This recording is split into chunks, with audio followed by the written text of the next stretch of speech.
Welcome back to my garden. It's currently the end of April. Since my last video, we've had winter and it's now spring. It's the end of April.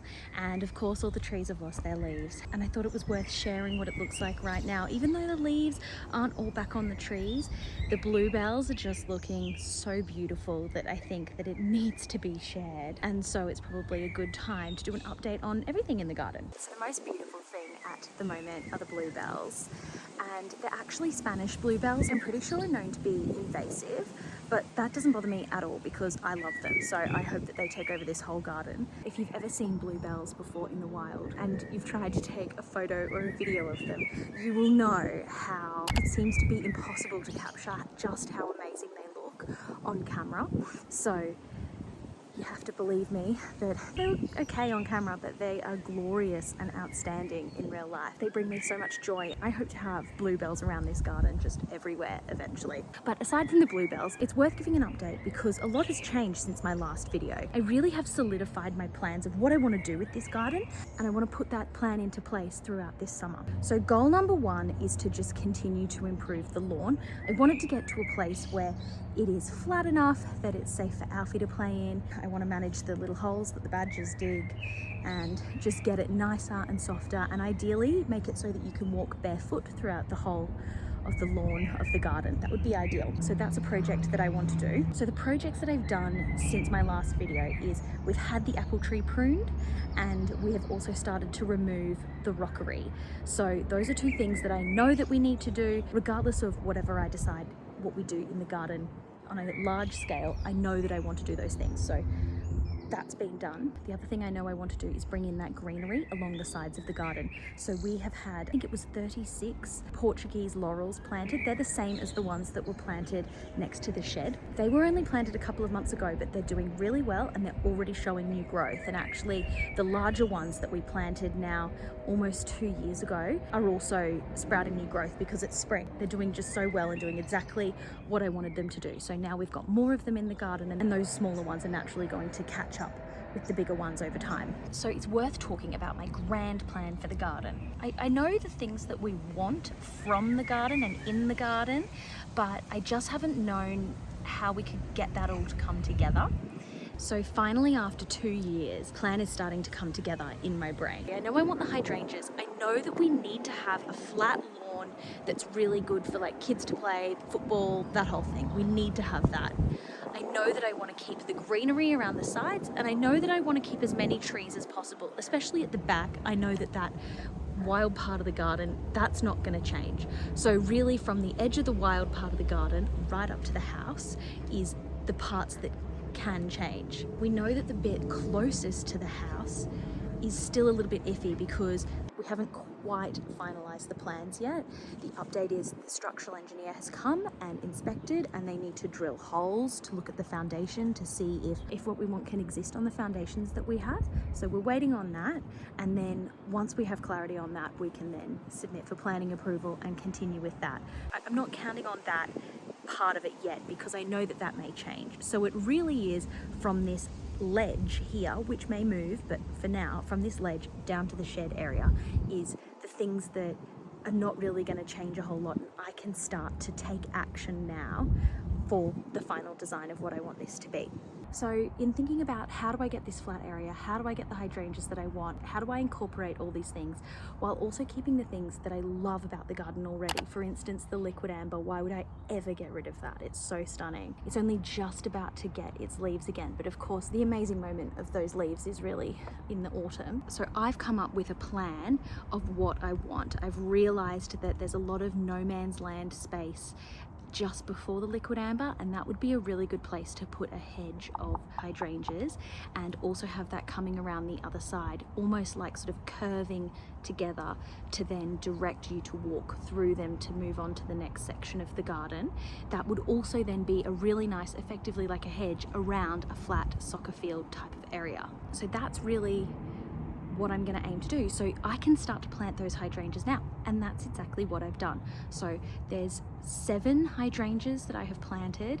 They look like nothing right now, but hopefully they're going to turn into something. I've just been watering them and making sure that they're gonna do okay. And once they're established, hopefully they'll be fine, although maybe we'll have to make a drip system or something, I'm not sure. So my plan for this year is if I just keep this lawn under control and make it nicer and nicer, and I get some hydrangeas really settled and mature in the places that I know that I want them long term to have this concept of a really excessive and abundant hydrangea hedge, then I think that I'll be in a really good place. But that's where I'm at so far. So I have been doing what little foraging I can in the garden. I've taken wild violets, primrose, and also a few magnolia flowers and included them in a foraged flower fairy bread that I made up. And it was good. I definitely will be making that again. I also made some wild violet syrup.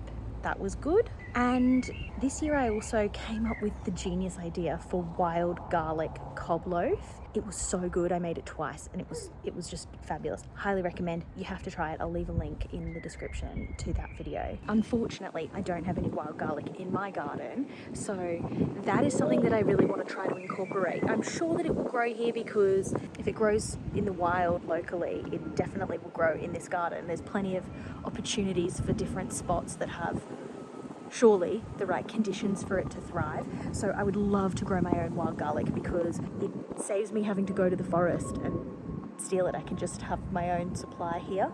So that's something that I definitely like to try to incorporate. And as I add more plants to this garden, all I want to do is bring in plants that I love, that either completely spark joy, like Marie Kondo would say, or that actually have a use to me. So wild garlic I will actually use. I am also trying to grow some wild flowers. The other thing that I'm really excited to try to grow is peppers. And specifically, I have researched and bought the type that is used for making paprika. So what we want to do is we want to try to grow our own peppers and then dehydrate them ourselves and then make our own peri seasoning, and then we'll call it Peri's Peri. He can use it on his barbecue stuff and maybe we give it to friends and family. So yeah, let me know if you're keen for some because I've already done a mock-up of what I want the label to look like. I want it to be like Peri's Peri with a photo of him with a cigar. So I've already got like some of the graphics done for that. I've got a little bit more work to do. So that's a project that we definitely want to work on, and hopefully they'll grow well. We'll have a good enough harvest. We won't stuff it up at any of the points, and hopefully we'll be able to make our Peri's Peri. We've been talking about it for years now, so I'm really excited if we do manage to like pull it off, you know. And so I suppose I also need to do an update on the badgers so you can see their little tracks through the plants in the wild section of the garden. It's really clear the little path that they take from what I think seems to be the main hole of the badger sett. So I'm not an expert, but from what I understand, badgers are most active in the spring and the summer. And from what I can see in my garden, that is definitely true because you can see a lot of freshly dug soil is coming out of the entrances where they've been doing some spring digging, I suppose. So with all of the digging that they do each year, the flat platform outside of each hole seems to be getting bigger and bigger. It does seem from time to time they focus on certain entrances and almost stop using others. I'm not really sure about how that all works. It's fascinating to look at, and when you look up close in the dirt, you can actually see the little paw prints. It's really cute. So I haven't put the wildlife camera out for a while, but I will. And I always get footage. It's really easy because you can see in the garden where they go. It's very easy to know how predictable their patterns are.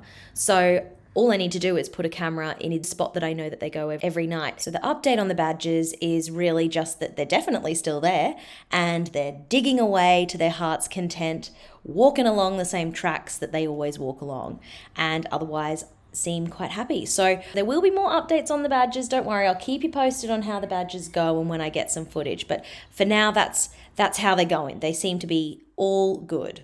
Oh yeah, and I totally know that we need to remove this arbor. I've tried to hang on to it for longer than I should have. It's past its use by date. It's completely unsafe. It doesn't even stand up. It's not worth keeping. So that's another job I need to get rid of. Now, I'm making this video as an accountability to myself because it'll be very interesting to see at the end of the summer what I've managed to achieve out of my to-do list. So yeah, make sure you subscribe if you want to see how I go with this. And yeah, I'll provide an update on how the homemade peri seasoning goes as well. So I thought I'd leave you with some images of the garden, especially the bluebells looking so glorious. I have done a video of a nearby bluebell forest in the middle of a farm that I go to regularly. And so if you like bluebells, you will definitely like that video. It's very calming and soothing and beautiful. So I'll leave a link in the description to that one as well. Don't wait, 'cause I'm always heading your way, and I know exactly what I'm looking for, and as we go, I'll keep running till I can't no more.